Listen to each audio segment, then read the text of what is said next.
Hello everyone, this is Shivani and welcome back to the first series 22 in 24. In this, we're gonna complete 22 chapters of class 11th in just 24 hours of video. So stay tuned on the channel.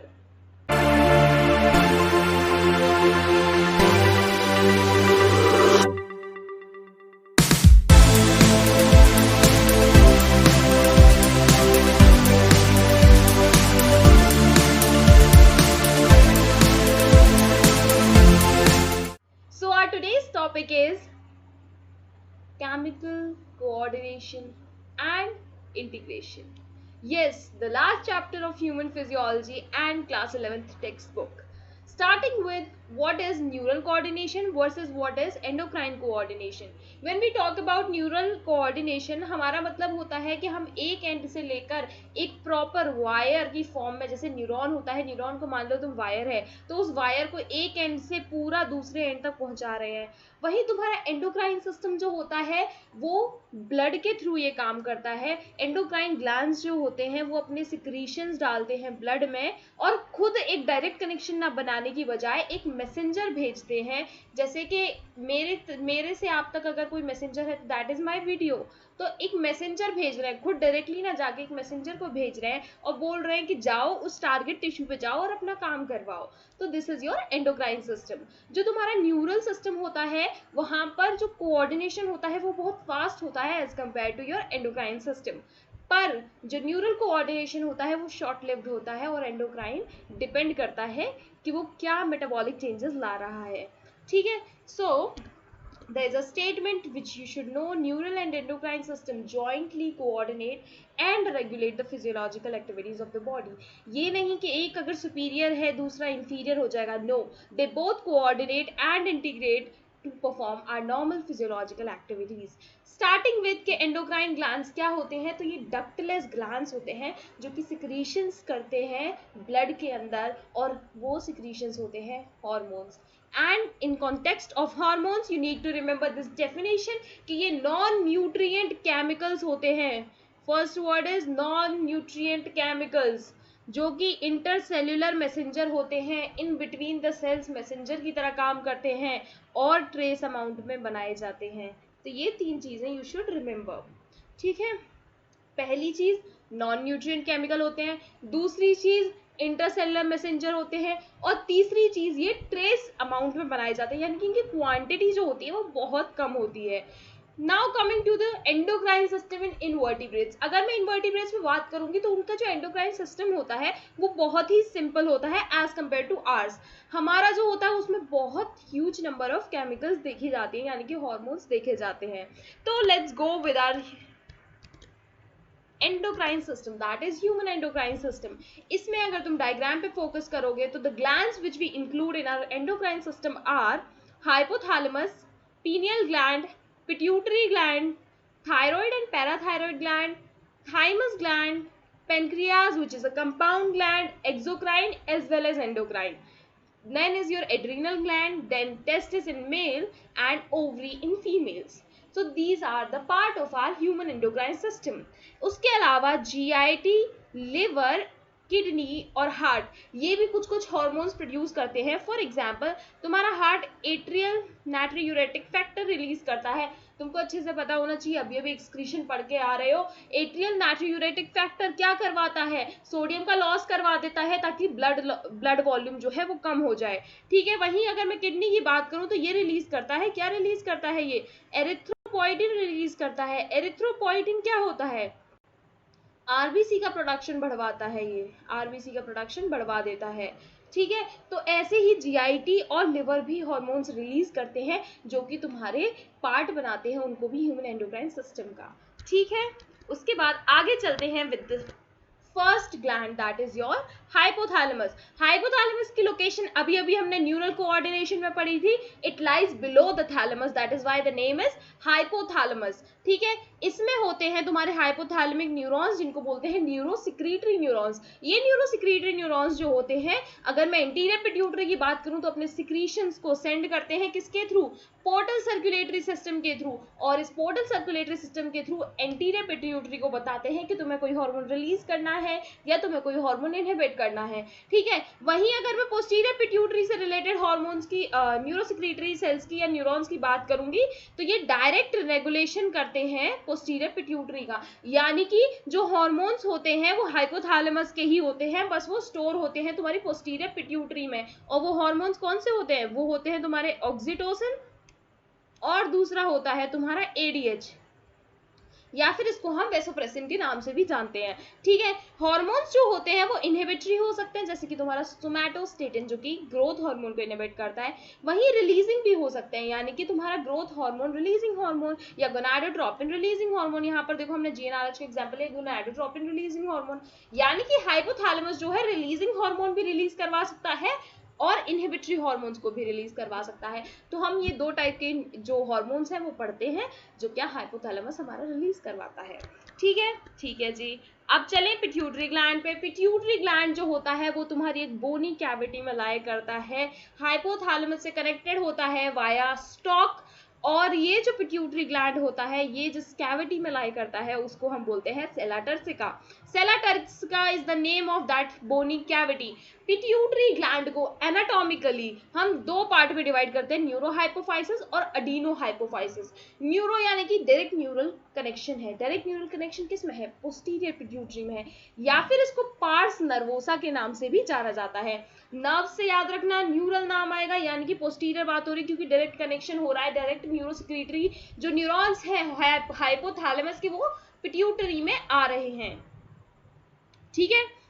ये हो गया तुम्हारा parse nervosa. उसके बाद अगर मैं adeno hypophysis की बात करूंगी then it means I am mainly talking about anterior pituitary. Anterior pituitary की मैं मेनली बात कर रही हूँ, इसमें होते हैं दो पार्ट, पार्स इंटरमीडिया और पार्स डिस्टालिस। अगर मैं ह्यूमंस में देखूं तो पार्स इंटरमीडिया जो होता है ऑलमोस्ट फ्यूज कर जाता है पार्स डिस्टालिस से, ठीक है। तो ये एंटीरियर पिट्यूटरी होती है मेजरली, और ये होती है तुम्हारी पोस्टीरियर पिट्यूटरी। इसके हार्मोन्स हो गए ऑक्सीटोसिन और वेसोप्रेसिन। ऑक्सीटोसिन का काम क्या होता है भाई? कॉन्ट्रैक्शन कराता है स्मूथ मसल्स का, यूट्रस की पार्चुरेशन में हेल्प करता है। वेसोप्रेसिन भाई, वेसोप्रेसिन का हार्मोन का एक्शन याद होना चाहिए वरना पिटाई करने के काम है तो तुम्हारे। अगर तुम नहीं पढ़ के आए हो जाओ, go back to the video, go back to the playlist and search for excretion, उसमें एडीएच है। 30 मिनट्स की वीडियो है, ज्यादा टाइम नहीं लगेगा, पढ़ के आ जाओ फटाफट से। वेसोप्रेसिन जो होता है या एडीएच एंटी डायूरेटिक हार्मोन, ये कॉन्सेंट्रेशन कराता है यूरिन का और वाटर का रीअब्जॉर्प्शन करवा देता है डीसीटी से, डिस्टल कॉन्वोल्यूटेड ट्यूब्यूल से, ठीक है जी। अगर इसका इंपेयरमेंट हो जाएगा तो क्या होगा? अगर इसका इंपेयरमेंट हो जाएगा तो डायबिटीज इंसिपिडस देखा जाएगा। डायबिटीज इंसिपिडस देखा जाएगा, बार बार यूरिनेशन आएगा, यानी कि यूरिन करने के लिए बार बार जाना पड़ेगा। क्यों जाना पड़ेगा? क्योंकि भाई वाटर कंसंट्रेट, जो यूरिन है वो कंसंट्रेट नहीं हो रहा है, वाटर एब्जॉर्ब नहीं हो रहा है, तो बहुत ज्यादा अमाउंट में यूरिन फॉर्मेशन होगा और बार बार यूरिन के लिए जाना पड़ेगा। अब पूछोगे यार ये आपने एमएसएच क्या लिखा है, तो this is your melanocyte stimulating hormone. ऐसा हार्मोन जो मेलानोसाइट को जाके बोलेगा कि यार जाओ मेलानोटोनिन को सिक्रीट करो, तुम पिगमेंटेशन करवाओ स्किन का, ठीक है। नेक्स्ट इज योर पार्स डिस्टालिस के हार्मोन, जिसमें हम growth hormone, prolactin releasing hormone, thyroid stimulating hormone, ACTH, LH और एफएसएच को पढ़ते हैं। अब देखो भाई ये जितने हार्मोन है, जैसे कि तुम्हारा प्रोलैक्टिन रिलीजिंग हार्मोन हो गया, थायराइड स्टिमुलेटिंग हार्मोन हो गया, ये अपने पर्टिकुलर ग्लैंड पे जा रहे हैं, पर्टिकुलर ग्लैंड पे जाके क्या करवाएंगे? पर्टिकुलर ग्लैंड पे जाके उसका हार्मोन इन टर्न रिलीज करवाएंगे, ठीक है। ये हो गए तुम्हारे पिट्यूटरी ग्लैंड के हार्मोन्स। अब आ जाते हैं तुम्हारी एंटीरियर पिट्यूटरी के एक एक हार्मोन के बारे में। ग्रोथ हार्मोन जो होता है मेनली हमारी ग्रोथ के लिए रिस्पॉन्सिबल होता है, टिश्यू के ग्रोथ के लिए रिस्पॉन्सिबल होता है, उसका नाम बता रहा है। अब अगर इसका ओवर प्रोडक्शन होने लग जाए, ग्रोथ हार्मोन ओवर प्रोड्यूस होगा, ग्रोथ एक्स्ट्रा होगी, अगर ये चाइल्ड में होता है, अगर ये बच्चे में होता है तो होता है केस जाइजेंटिज्म का। किसका केस होता है? जाइजेंटिज्म का।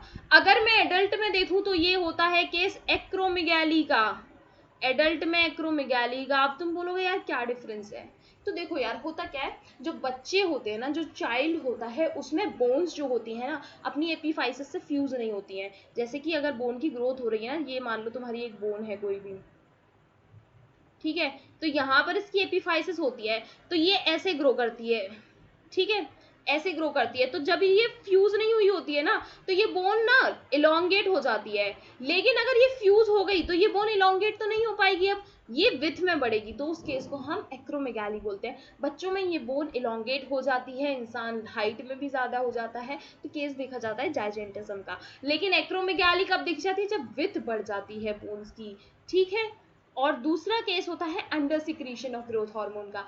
अंडर सिक्रीशन अगर चाइल्ड में होगा तो क्या होगा? ड्वार्फिज्म होगा, ड्वार्फिज्म होगा, ठीक है। और अगर एडल्ट में होगा तो एक्रोमिक्रिया होगा, एक्रोमिक्रिया, ठीक है, ठीक है।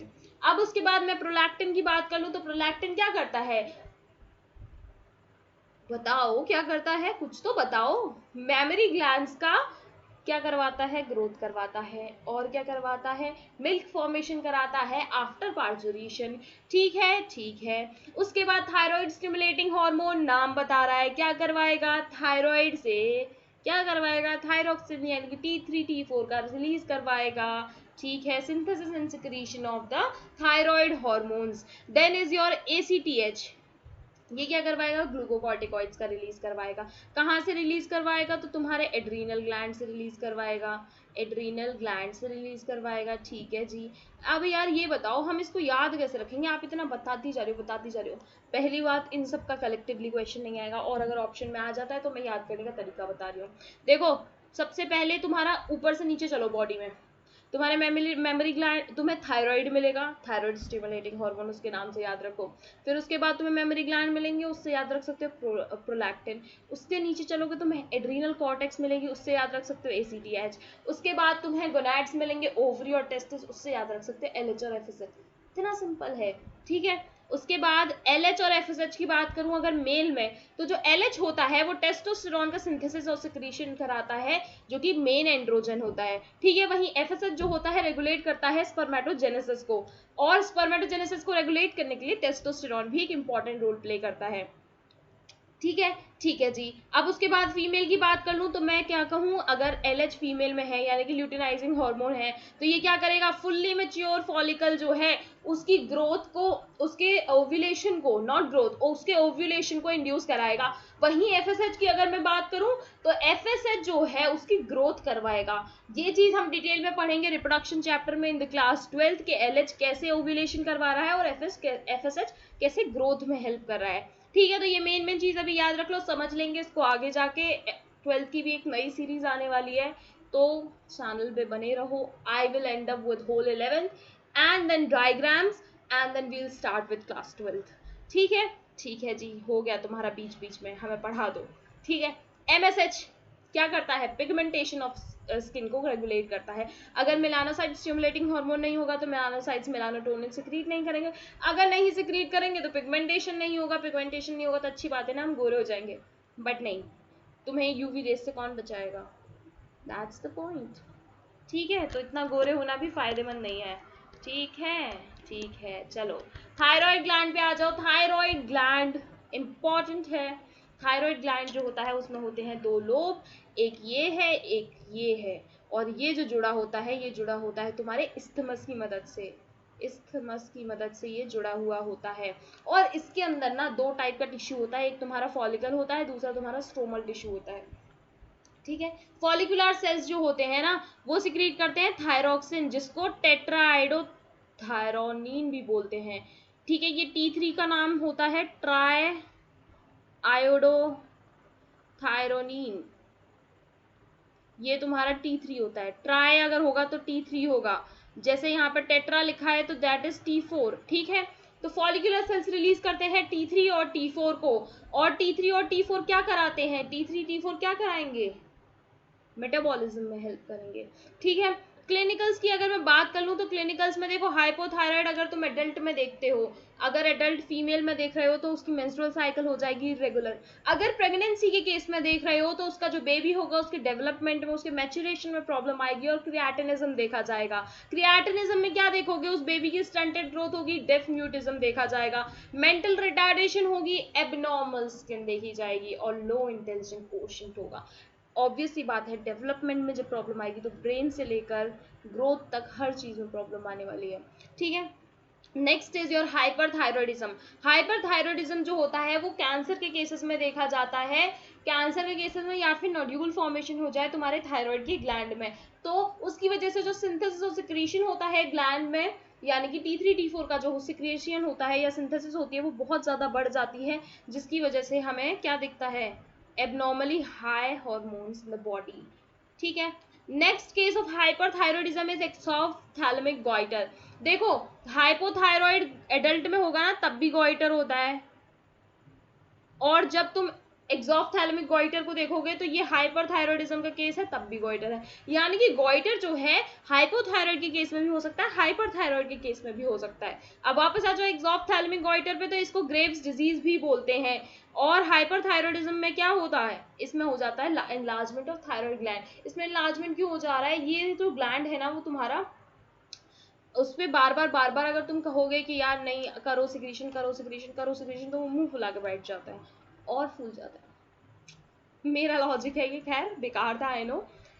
उसके बाद क्या देखा जाता है, एक्सॉफ्थैल्मिक गॉइटर में प्रोट्रूशन हो जाता है, आई बॉल्स एकदम ऐसे लगती है आंख से बाहर आ जाएंगी। और तुम्हारा बेसल मेटाबॉलिक रेट, जो कि मैंने अभी बताया मेटाबॉलिक रेट को कंट्रोल करता है thyroid gland, BMR basal metabolic rate बढ़ जाता है। बीएमआर अगर बढ़ जाएगा तो तुम्हारे जो डाइजेशन है एब्जॉर्प्शन है सब में प्रॉब्लम आने लग जाएगी, डाइजेशन फास्ट हो जाएगा। और क्या होगा, एनर्जी यूटिलाइजेशन बहुत ज़्यादा होगा, तुम्हें स्लीप प्रॉपर नहीं आएगी बेसल मेटाबॉलिक रेट बढ़ने की वजह से, और तुम्हारी जो बॉडी है थिन एंड लीन हो जाएगी। ठीक है। वहीं हाइपोथायरॉयडिज्म में कैसा देखते हैं हम, नॉट जनरली बट हाइपोथायरॉयडिज्म का भी केस होता है जिसमें हम ओबीज लोगों को देखते हैं क्योंकि बीएमआर कम हो जाता है। ठीक है। और इसमें वेट लॉस देखा जाएगा, again thin and lean body मैंने बताया अभी। ठीक है। ये हो गया तुम्हारा थायराइड ग्लैंड खत्म। Now let's study about parathyroid. Parathyroid जो ग्लैंड होता है ये 4 होते हैं इन नंबर, और ये थायराइड के बैक साइड में प्रेजेंट होते हैं। ये क्या रिलीज करते हैं, ये पैराथायरॉयड हार्मोन को रिलीज करते हैं। और इससे एक और हार्मोन तुमको याद रखना है, दैट इज थायरोकैल्सिटोनिन। थायरोकैल्सिटोनिन जो होता है ये थायराइड से निकलता है, और ये कैल्शियम का रेगुलेशन करवाता है। क्या करवाता है, ब्लड कैल्शियम को ये कम करता है। इसके नाम में जरूर सी है बट कैल्शियम का सपोर्ट बिल्कुल नहीं करता, ये ब्लड कैल्शियम को कम करवाता है। वहीं जो पैराथायरॉयड हार्मोन है पीटीएच है, ये क्या करवाता है, ये भी रेगुलेट करवाता है circulating levels of calcium ion को, और ये कैल्शियम को ब्लड में बढ़ाता है। ये कैसे बढ़ाएगा, ये रिजॉर्प्शन करा देता है बोन का, डिसोल्यूशन करा देता है बोन का, और रीएब्जॉर्प्शन कराता है फ्रॉम द किडनी, और मैक्सिमम एब्जॉर्प्शन कराता है फ्रॉम द डाइजेस्टेड फूड। ठीक है। ठीक है जी। अब बात कर लेते हैं पीनियल ग्लैंड की। तो पीनियल ग्लैंड जो होता है वो छोटा सा ग्लैंड होता है जो कि तुम्हारे फोर ब्रेन की डॉर्सल साइड पर प्रेजेंट होता है। ये ग्लैंड क्या करता है, ये तुम्हारी 24 आवर की स्लीप वेक साइकिल को कंट्रोल करता है, कि तुम्हें रात को नींद आने लग जाती है, सुबह तुम उठ जाते हो। कुछ लोगों को छोड़ के, वो लोग हंसे ना मुस्कुराए ना, मुझे पता है तुम लोग दिन भर सो सकते हो, बट देयर इज, ये क्या सिक्रीट करता है, मेलाटोनिन को सिक्रीट करता है। और जो हमने मिलानोसाइट पढ़े थे वो सिक्रीट करता है melanin, sorry for the slip of tongue, वो मिलानिन पिगमेंट को सिक्रीट करते हैं। ठीक है। नाउ पीनियल ग्लैंड क्या सिक्रीट कर रहा है, मेलाटोनिन को सिक्रीट कर रहा है। मेलाटोनिन को सिक्रीट करेगा, 24 आवर्स की रिदम को मेंटेन करके रखेगा, स्लीप वेक साइकिल को मेंटेन करके रखेगा, तुम्हारे बॉडी टेम्परेचर को मेंटेन करके रखेगा, और ये ही इन्फ्लुएंस करता है तुम्हारी मेटाबॉलिज्म को, पिगमेंटेशन को, और तुम्हारी मेंस्ट्रुअल साइकिल को, और डिफेंस कैपेबिलिटी को। जब रात के टाइम बच्चे सोते हैं, या छोटे बच्चे जो सोते हैं उनको क्यों बोला जाता है कि सोने दो या ज़्यादा सोना चाहिए, क्योंकि नींद के टाइम की ग्रोथ ज़्यादा होती है, तो ये उसको भी इन्फ्लुएंस करता है, that is why it influences the metabolism. ठीक है। ठीक है जी। मेलाटोनिन जो होता है पीनियल ग्लैंड से सिक्रीट होता है, मिलानिन जो होता है मेलानोसाइट से सिक्रीट होता है। ठीक है। Normal confusions. उसके बाद थाइमस ग्लैंड पे आ जाते हैं। तो thymus gland is also known as the throne of immunity. क्यों बोलते हैं इसको थॉर्न ऑफ इम्यूनिटी, क्योंकि ये रिस्पॉन्सिबल होता है for the differentiation of T cells. T cells का डिफरेंशिएशन कराता है। टी सेल्स क्या करते हैं, सेल मीडिएटेड इम्यूनिटी के लिए रिस्पॉन्सिबल होते हैं, और ये प्रमोट करता है एंटीबॉडीज का प्रोडक्शन, तो ये ह्यूमोरल इम्यूनिटी भी प्रोवाइड कराता है।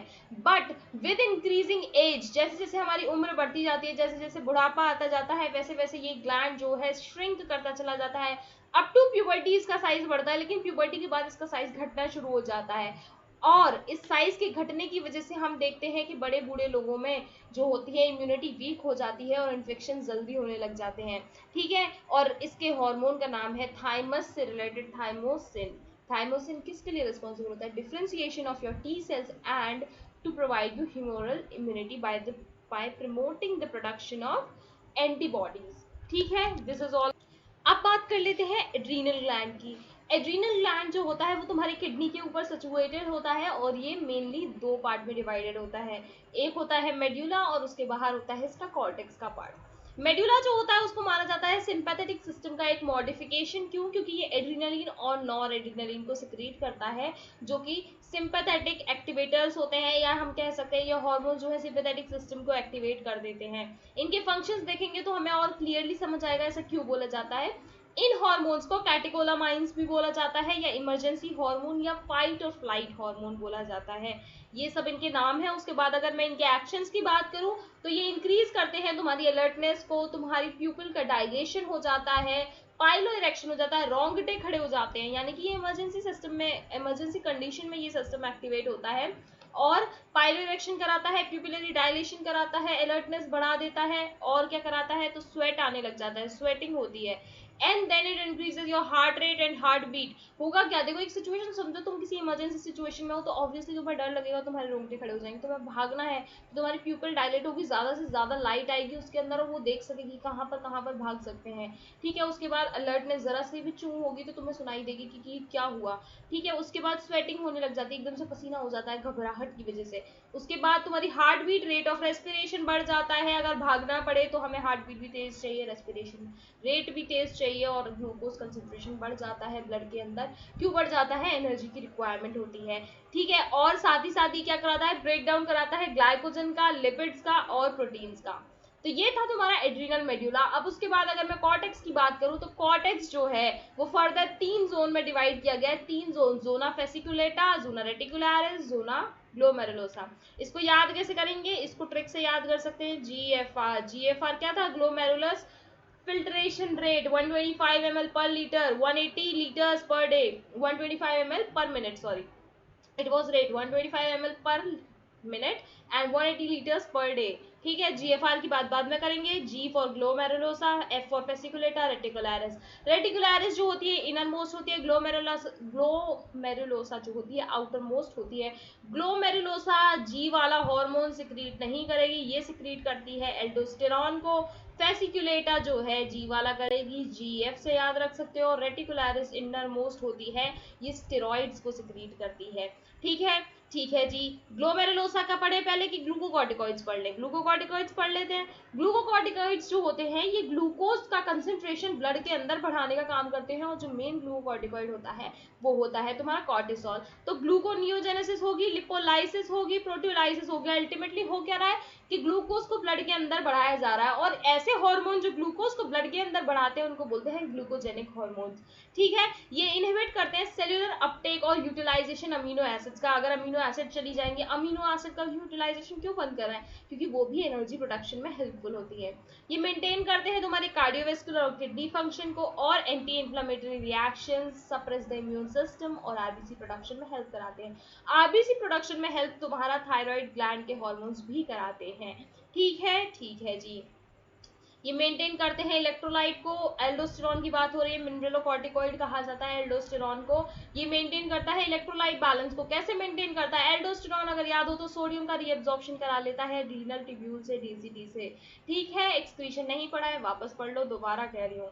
ठीक है, एल्डोस्टेरॉन से क्या होता है? मेंटेनेंस होता है इलेक्ट्रोलाइट्स का। बॉडी फ्लूइड वॉल्यूम को मेंटेन करके रखता है। अगर इलेक्ट्रोलाइट एब्जॉर्ब होगा तो पानी भी ज्यादा एब्जॉर्ब हो पाएगा। Osmotic pressure and blood pressure भी मेंटेन हो पाएंगे। ये हो गया तुम्हारे एल्डोस्टेरॉन का काम। Now we come to the steroids which are released by zona reticularis. Zona reticularis जो होती है, जो स्टेरॉइड्स को सिक्रीट करती है, वो उनका काम क्या होता है? उनका काम होता है सेकेंडरी सेक्सुअल कैरेक्टर्स को मेंटेन करके रखना। जो सेकेंडरी सेक्सुअल कैरेक्टर्स हैं वो जैसे कि बियर्ड की ग्रोथ, हेयर्स की ग्रोथ, ये सब क्या है? सेकेंडरी सेक्सुअल कैरेक्टर्स हैं, ये मेंटेन करके रखते हैं तुम्हारे स्टेरॉइड हार्मोन्स। ठीक है, with this we end up with our adrenal gland. अगर हम पेनक्रियाज की बात कर लेते हैं तो पेनक्रियाज एक कंपाउंड टिश्यू होता है कंपाउंड ऑर्गन होता है जिसमें एक्सोक्राइन भी होता है और एंडोक्राइन पार्ट भी होता है। एक्सोक्राइन पार्ट इसका हमने डिस्कस किया था डाइजेस्टिव सिस्टम में, एंडोक्राइन यहाँ पे डिस्कस कर लेते हैं। एंडोक्राइन पार्ट की अगर मैं बात करूँ तो इसमें होते हैं आइलेट्स ऑफ लैंगरहंस जो कि 1 से 2 मिलियन होते हैं। 1 से 2 मिलियन होने के बावजूद ये कितना बनाते हैं, सिर्फ 1 से 2% of the whole pancreatic tissue. ठीक है, इसमें दो मेन सेल्स होते हैं, एक अल्फा सेल होता है, एक तुम्हारा बीटा सेल होता है। डेल्टा सेल तुम्हारा मेंशन नहीं कर रखा है तो इसे याद रखने की जरूरत नहीं है, डेल्टा सेल मेंशन नहीं किया है एनसीईआरटी में। You mainly need to remember your alpha cell and beta cell. Alpha cell जो होता है वो ग्लूकागॉन रिलीज करता है, बीटा सेल तुम्हारा इंसुलिन रिलीज करता है। जो तुम्हारा ग्लूकागॉन होता है that is actually a glycogenic hormone, glycogenic या ग्लूकोजेनिक, सॉरी ग्लूकोजेनिक हार्मोन होता है, मतलब ये ग्लूकोज का कंसंट्रेशन ब्लड में बढ़ाने की कोशिश करता है। ये लिवर के पास जाता है, उसको बोलता है सुनो सुनो ग्लाइकोजेनेसिस शुरू कर दो, ग्लूकोनियोजेनेसिस शुरू कर दो, ग्लूकोज को बढ़ाना है बस। और वही इंसुलिन क्या करता है, इसका एंटागोनिस्ट होता है, इसका ऑपोजिट काम करता है, वो हाइपोग्लाइसेमिक होता है या फिर वो हाइपोग्लाइसीमिया कॉज करता है।